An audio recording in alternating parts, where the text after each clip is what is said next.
So yun na nga, ano, congratulations sa mga taga Makati City and Makati people and also sa local government of Makati City, kasi nga naglanded ho yung inyong syudad being the safest 130th safest city in the whole region of Southeast Asia and number 2 naman na pinaka safest city sa buong Pilipinas next to Davao at sinundan naman ng Iloilo.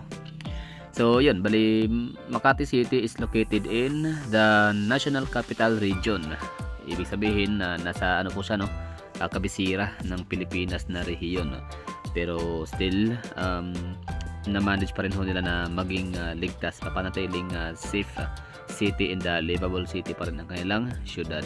So dito kasi sa Pilipinas, tayong mga Pilipino, ang hihilig ho kasi natin talaga mag-generalize na kapag sinabing Metro Manila or Kamaynilaan, buong Maynila NCR talagang nakatakot, delikado, hindi safe. So same din naman sa generalization and stereotypes ng mga ibang Pilipino sa Mindanao. Kapag sinabing Mindanao naman ay magulo, hindi ligtas, napakadelikadong tirahan, no? So wala silang pakialam kung anong syudad ka dyan, mapa Davao ka man, CDO, mapa Zamboanga, Iligan, Butuan, Jensan, basta kay pag sinabing Mindanao, nakatakot, no? So kahit saan ka pang kahit pasabihin natin ng gaano kaligtas ang isang syudad ng isang syudad na may kita sa Mindanao, as long as nasa Mindanao ka talaga, matik hindi ka talaga safe. Ibig sabihin na talagang ma-discriminate ka dahil nga taga Mindanao ka. So yun, bali yun ho tayo mga Pilipino, no? So ngayon makikita ho natin, no, yung sa Nambios.com na Makati City landed into 130th spot as a safest city in the Southeast Asian region. So sa Pilipinas naman, so pumapangalawa ho siya. So yun, congratulations. Bali hindi kasi ibig sabihin niya na nasa Kamaynilaan ho siya ay kasama na siya, no, or pwede na siyang idamay, no, sa prejudice ba tawag dyan, basta discrimination, no, against NCR, no, o yung mga stereotype natin sa Kamaynilaan na kapag sinabing Maynila, hold up, robbery, snatch, pickpocketing at lahat-lahat, no, napakaraming mga hindi magandang balita. Napaka-infamous kasi talaga ng NCR when it comes to mga crimes and yun, lawlessness, violence. So yun, Makati City, napatunayan ho nila na hindi porket andyan ka, bilong ka sa isang rehiyon na medyo hindi siya magandang reputasyon pagdating sa krimen. So napatunayan ng Makati na kaya pa rin nilang umiba, no? Kaya lang patunayan na ligtas ho sila. Just like Marikina City, di ba? Pag sinabi naman natin na Metro Manila, Mega Manila, Kamaynilaan, so squatters, mga madudumi, kalat, basura, panghi, daga, ipis, di ba? Ibig sabihin pangit, babaho, basura. So untidy, no? Kapag sinabing Kamaynilaan NCR, pero except Marikina, parang ganun, no? So kaya din ng Marikina na magpaiba, di ba, sa nakasanayan na postura o imahe ng isang Metro Manila or Kamaynilaan. So ngayon Makati City naman, no? So paiba rin sila, iba rin yung kanilang reputasyon. Hindi porket na sa Mega Manila na ho sila ay hindi na sila safe. So still safe pa rin ho sila na tirahan or lugar na pwede kang manirahan or pasyalan. Okay, so context lang ho tayo, no, kung sino nga ba si Makati City sa mga hindi nakakaalam dyan, at saka walang masyadong oras para magbasa sa Wikipedia. So okay, City of Makati is a highly urbanized city in the National Capital Region of the Philippines, known for being one of the leading financial centers in the country. As of 2013, the city has the highest concentration of multinational and local corporations in the Philippines. Major banks, corporations, department stores, as well as foreign embassies are based in Makati. Makati is also known for being a major cultural and entertainment hub in Metro Manila.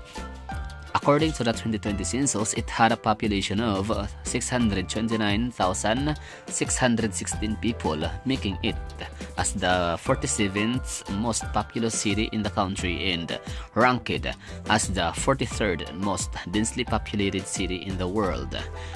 with 19,336 inhabitants per square kilometer or 50,080 inhabitants per square mile. In 2023, the 10 Imbo barangays were removed from Makati's jurisdiction as a result of the Makati-Taguig boundary dispute ruling, resulting in a reduction of the city's population about 292,743. Dami nun ha, di ko alam yun. Ngayon ko lang nalaman to. Kaya ulitin natin ha, ano lang natin highlight. So, itong si the 10 Imbo barangays. Ano ibig sabihin ng Imbo barangays? Imbo barangays, which stands for enlisted means barrio, refers to a collective terms 14 barangays in Taguig, Philippines. The barangays were originally established to house military personnel of the Armed Forces of the Philippines, called AFP. The area was formerly disputed between the cities of Makati and Taguig, as well as the municipality of Patiros. As of November 2023, the barangays were transferred to Makati, from Makati to Taguig. Grabe no, ang dami pala nito. Sa itong enlisted means barrio, Imbo barangay. Daming tao no. So yun, kawalan ng yun, botante. Anyway, so okay, balik tayo dito. So yun na nga the 10 Imbo barangays were removed from Makati's jurisdiction as a result of the Makati-Taguig boundary dispute ruling, resulting in a reduction of the city's population to about 292,743. The daytime population of the city is estimated to be more than 3 million during a typical working day because of the large number of people who go to the city to work, shop, and do business. Yun, no? So, yun po yung Makati. So, hindi sila ganun ka laki ang kanilang malaki pala. Tama lang, no? So, medyo may kalakihan yung kanilang land area, but still populated pa rin ho siya, densely populated, lalo't nasa Omega Manila naman kasi maybe na ho yan ang gawa ng mga taga Cavite, Bulacan, Rizal, Laguna. Nagpupuntahan ho talaga yan sila sa kamay nila Mega Manila para magtrabaho. So lalo na ang Makati City, yun na nga, alam naman natin business central or business capital hub ang Makati City. So andun yung mga corporate offices, national corporate offices or mga headquarters.